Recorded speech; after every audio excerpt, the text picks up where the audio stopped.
They can embrace inclusivity without jamming it down somebody's throat to the point where they turn them into a Trump supporter. Do you understand what I'm saying? I've got people that say to me, hey, I understand your issues with Donald Trump, but I don't want this stuff jammed down my throat, and he's not going to jam it down my throat. Let me put my strategist hat on for a second, and I want you to be a Democratic strategist, and you're in the boardroom, and you have all the powers that be in the Democratic Party in the room, and you wanted to help them. I'm not saying you want to, Charlie Gasparino, but I want you to role play with me.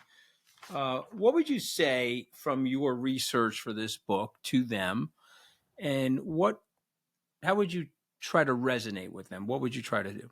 Well, I think they wouldn't need my advice, because if you notice how Kamala Harris is handling her campaign, back in 2019, she was the second coming of Bernie Sanders. Now, if you take her at her word, and you might take her at her word, I wouldn't.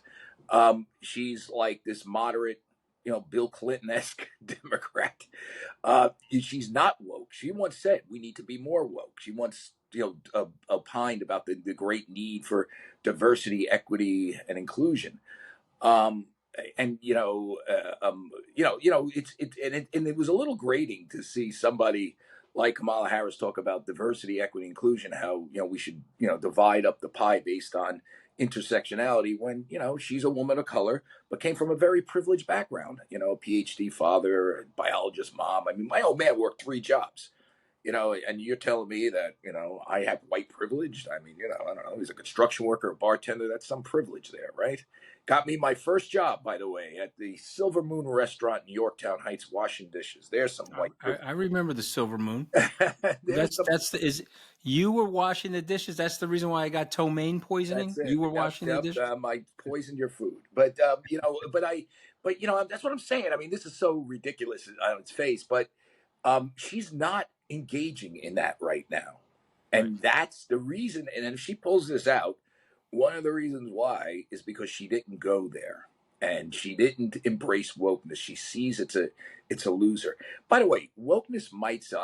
And by the way, part of the book, as you know, I interviewed Mark Cuban. I mean, we have a long conversation, which he explains why wokeness sells. And I was like, well, Mark.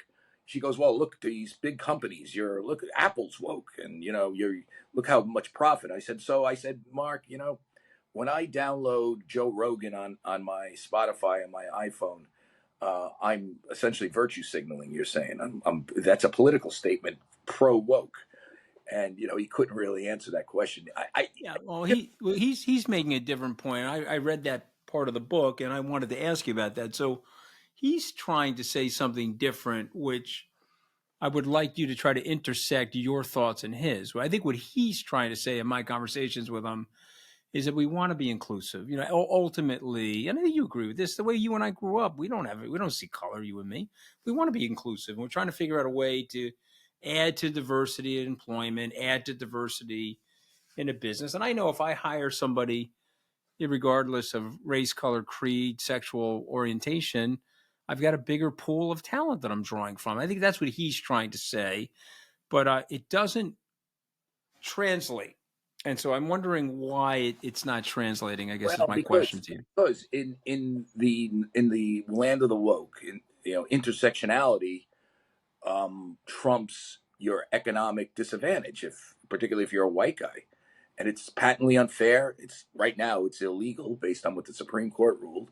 And it's stupid. I mean, the fact of the matter is, we're way beyond like saying a PhD from Harvard who is black, we're going to ignore him, and he can figure out differential equations in his sleep, but let's hire some stupid white guy. I mean, that's not that doesn't happen on any sort of competitive business that I've ever seen, and I've been covering competitive businesses now for 35 years, and you know it and I know it. The diversity that he seeks is racial bean counting, which is bad for the country, and it's bad for business, and it's irrational, and it doesn't work, and it's sowing the seeds of incredible amounts of divisiveness, and it's allowing people, if you think Donald Trump is an existential threat to democracy, it's electing him as president. And if you go there, this is what you're going to get. And they went there, meaning the Democratic Party, people like Cuban, and now they're getting what they may literally have on Tuesday after this. You said that this is running after the election. They may have their worst nightmare as president. Whether he is going to be a nightmare or not, we can debate. I don't think so. I think there's going to be some smart people around him. I think he's going to be okay on certain issues. On certain issues, not so okay. He's going to be, but remember what happened. This is a backlash to what the sort of absurdity that Cuban was pushing on people. Listen, if you're Ben and Jerry's, you can virtue signal all you want. It's a niche product of ice cream. If you're Target and you're going to try to change the cultural values of your core audience, which, by the way, is multicultural, middle class, and it may skew heavily working class white, but it's still multicultural. They don't have those same values, and you proselytizing to them is ridiculous. It's not your job. Your job is to enhance shareholder value, not to be part of the cultural wars. And if you go there, you face the backlash, which Brian Cornell, as you saw in my book, did, and they still are. Budweiser's still the number 3 beer, I believe, or Bud Light. It's not number 1 anymore. Disney stock hasn't moved in 10 years. Look up the chart. It might even be down over the past 10 years. That's pretty amazing for a company stock that was the darling of the markets for many years. Also, I wanted to point out, Anthony, in the book, this is a much more difficult story to tell than just woke is bad, unwoke is good. I can see the notion of diversity, why it's good, okay? Not at the heavy hand of a gun, but diversity, openness to this. Trans people are friends, our neighbors, our employees. They deserve every right that we have. Don't care what they deserve it. By the way, not just deserve it. Law requires it. Just remember that. That said, the sort of cultural Marxism of corporate America, at times, particularly after 2020, it was almost Marxist. It was revolting, and somebody had to call them out on it. I know Vivek did a book about it. It was, I read it. It was much more theoretical. This book is really, this is anecdote.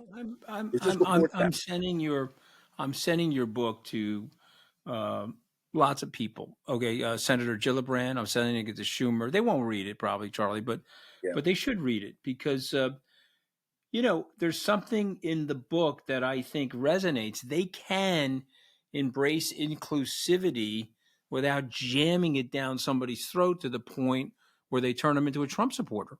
Do you understand what I'm saying? Yes. I've got people that say to me, hey, I understand your issues with Donald Trump, but I don't want this stuff jammed down my throat, and he's not going to jam it down my throat.